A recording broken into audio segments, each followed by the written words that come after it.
Hey there everyone, my name is Waffles the Asian Yenber, and today I'm going to give you my quick thoughts on 10 new anime airing this season after watching only the first episode. So if you want to figure out what's worth watching, stay tuned. Also, everything included is a brand new series, so you don't need to know anything before you jump into them, but obviously spoilers for episode 1 of every anime that I mention.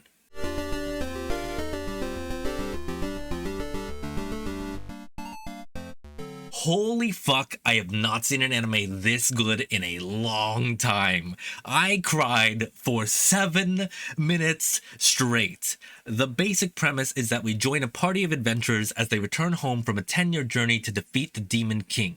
Our main character, the mage Frieren, is an elf, and due to that fact, she lives a much longer life than her companions. For her, time passes by so quickly, so much so that when we see her party members again, they're old men. This story does a wonderful job of addressing mortality and grief, with a theme that's clearly foreshadowed for the viewer, but something that our main character has to learn about the hard way.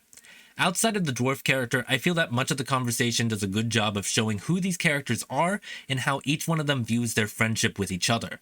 For the humans, they spent a good portion of their life with Frieren, so she is a dear friend to them. But for her, there's always this distance there.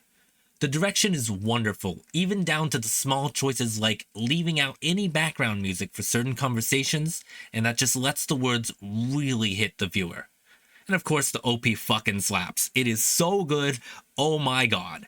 So far, this is a 10 out of 10, and I am 100% watching the rest of this anime weekly. Gonna be honest, this one sucks. Like, pretty bad. The premise is that a noble lady is being framed for some sort of crime because she's engaged to, like, this dickbag prince, and she has to run away from her kingdom. And, you know, in doing so, she ends up in the home of a demon lord who lives in the forest. She's super pure and good, so he wants to corrupt her. It's cute, but the demon lord isn't so much of a villain as he's just kind of an asshole. The noble lady is literally just Cinderella. Everyone in her life treats her like garbage, so really she's just grateful for anyone treating her nicely. I kind of expected there to be some funny jokes, but the dialogue was boring, the characters were flat, and it's really just the same bit over and over again. I'm gonna teach you how to be naughty. But being naughty is bad. But it's fun. But we're not supposed to do naughty things. I'll kill myself if you don't. Rinse and repeat. 3 out of 10, I could tolerate watching it for someone else, but it really just feels like a waste of time. I'm dropping this one.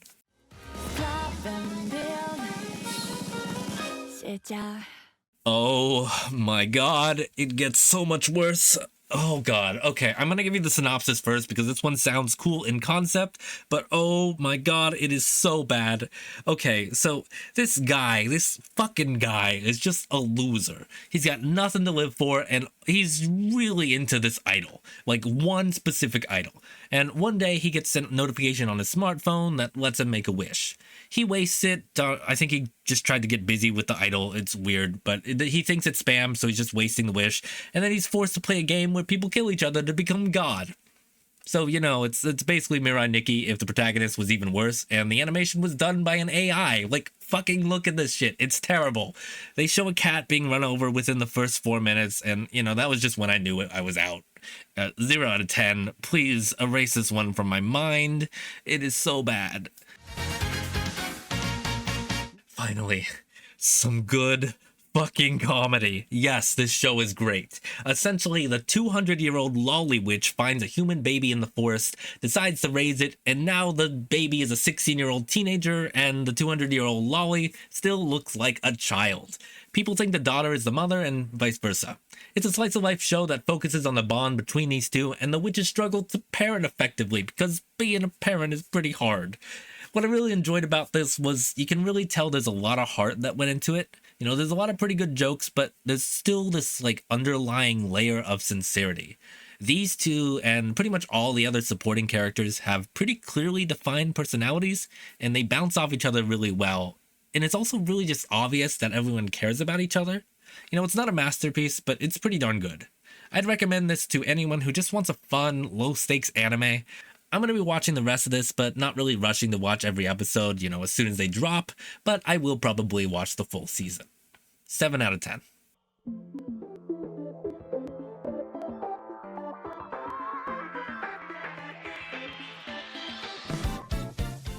Okay, so I definitely have some mixed feelings about this one.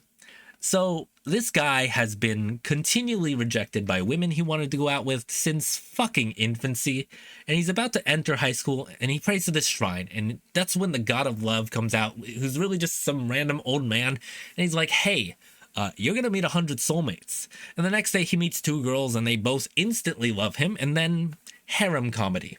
You know, I tend to like harem anime even when it's a little trashy, but this one is riding kind of a weird line. It's clearly intended to just fall into the trash heap. You know, the writing is very meta. Even there was one part where they literally just skipped, like they clicked the skip button on the screen to skip to the parts where people who just want to see the guy dating girls would want to watch. I think it was part of the explanation of why he was dating or how the soulmate thing works. I don't honestly care that much. The narrative tries like really hard to give this guy a reason to date 100 people, to the point where it just outright says, yeah, we're gonna kill the women if you don't. And I'm just like, ah. On the other hand, the interactions between the characters are genuinely pretty funny.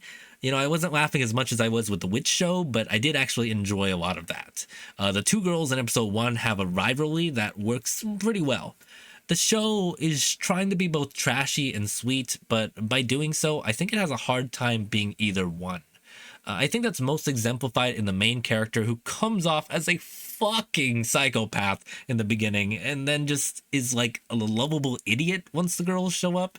It's really weird. It's like he's just two different characters.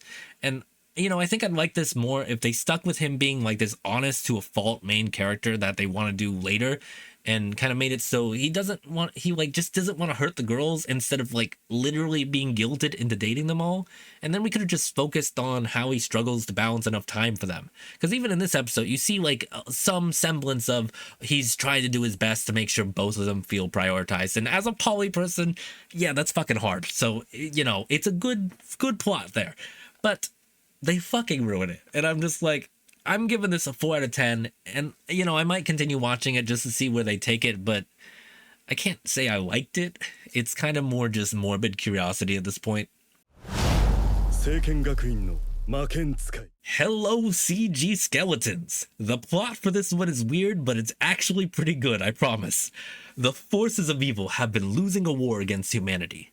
One demon lord remains standing, and in order to fulfill a promise he made to a mysterious being, he initiates a reincarnation ritual that will bring him back to life in 1,000 years.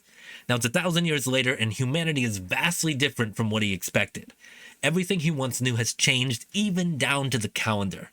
And on top of that, he's reincarnated in the body he had when he was a human. A 10-year-old human. Now he has to learn more about the present-day world, including about humanity's mysterious new enemy, the Voids, before he can rebuild his empire and fulfill his promise. One thing I actually really liked about this was his inner comedy, and it kind of allowed for some really quality humor. One of my favorite moments was this one. セブンソーソルトガーデンの聖剣士養成学院第18小隊所属の準騎士で、あ、15歳ね。名前と年齢以外は何を言ってるのかさっぱりわからんな。This anime shows a lot of promise. Episode 1 drip feeds you information about everything that's going on, and when our Demon Lord is reborn, we're in the same spot he is. We have no idea how the world has changed, and it kind of made me more interested to learn more. This is one where my final rating could be drastically different, but for now, I'm going to go with an 8 out of 10. I am actually interested enough to watch it weekly, but I'm not emotionally invested yet. So, have you ever seen The Day After Tomorrow? It's kind of like that, if instead of traveling back a few days in time, it was 13 years.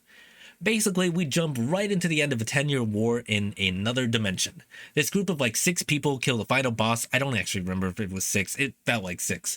But there was just some big-ass, very obviously CG animated dragon. It's actually a pretty good fight scene for a bunch of characters we just know nothing about.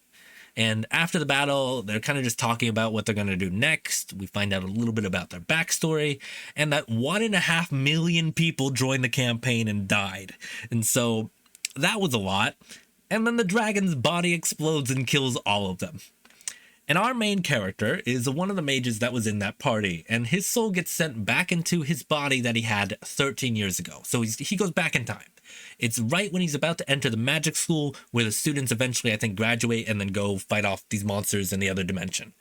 He's got a second chance to save everybody, but he's also a commoner, so a bunch of the characters are going to be like, oh look, a poor, and not listen to him. This one has a pretty cool premise, and its first episode actually works as a really great hook. I'm invested into seeing where this goes. I think it has a ton of potential. Don't feel like it's a 10 out of 10 just yet, but it is a solid 8. I don't feel like I need to rush to watch it, but I could see myself getting super into it after a few more episodes.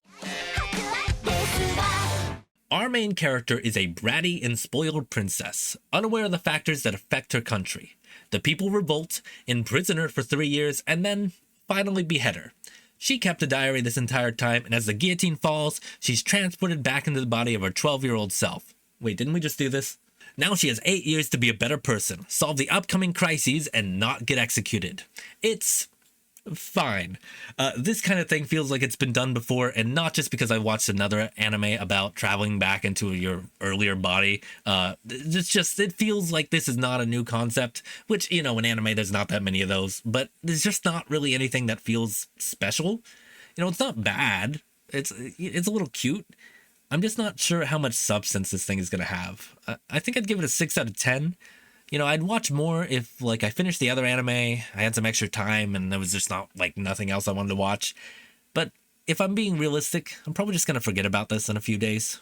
豚のレバーは加熱しろということだ。 A pervert gets reincarnated into the body of a pig and meets a telepath girl that has about as much character depth as a rock that I found in my garden. I do not have any rocks in my garden. This show is about 5% kind of interesting world building, 30% cute girl reacts cutely, and 65% let's just be overly objectifying for no reason. I like my share of fan service as much as the next guy, but the main character, he acts like a dude that you'd find at a gas station with a porn addiction who you're pretty sure has a hand in his pants, and the side character literally just does whatever the pig guy wants. She's probably a slave. It's hinted at pretty heavily, but I honestly don't care. It kind of just seems like she's lonely. I don't mind isekai trash. I really don't. I watch Sword Art Online, but this is just boring and pretty gross. It kind of seems like a story written with one hand, if you know what I mean. 2 out of 10. At least the noble lady one had some personality. This is just kind of boring. Next.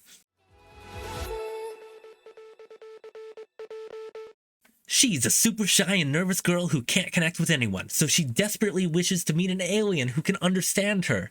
And she's a ditzy and extroverted alien girl who can read minds by being extremely gay, aka touching foreheads. Now these two will meet and get into some hijinks. This one was cute as shit. I don't know if it's gonna really go anywhere with the plot, but I think I'm kinda okay with that. This is a slice of life with 2 very endearing main characters. It seems like it's going to be a fun and wholesome ride with lots of cute moments and severe lesbian undertones. I really liked it. It seems like the type of show I could just watch when I'm feeling down and it would make me feel a lot happier. I'm going to give this one a 7 out of 10, and yeah, I think I'm definitely seeing it all the way through. And if I can count to 10 correctly, that should be it. In addition to the ones I talked about today, I'm also going to be watching Spy Family Season 2, Dr. Stone, Kanojo mo Kanojo because it makes my little poly heart happy. So let me know what you're watching this season in the comments down below. My name is Waffles the Asian Yenbear, and I'll probably make a video once I finish the ones I really liked, whether you like it or not. Have a good day, a good week, a good life. Now get the fuck out of here. Bye!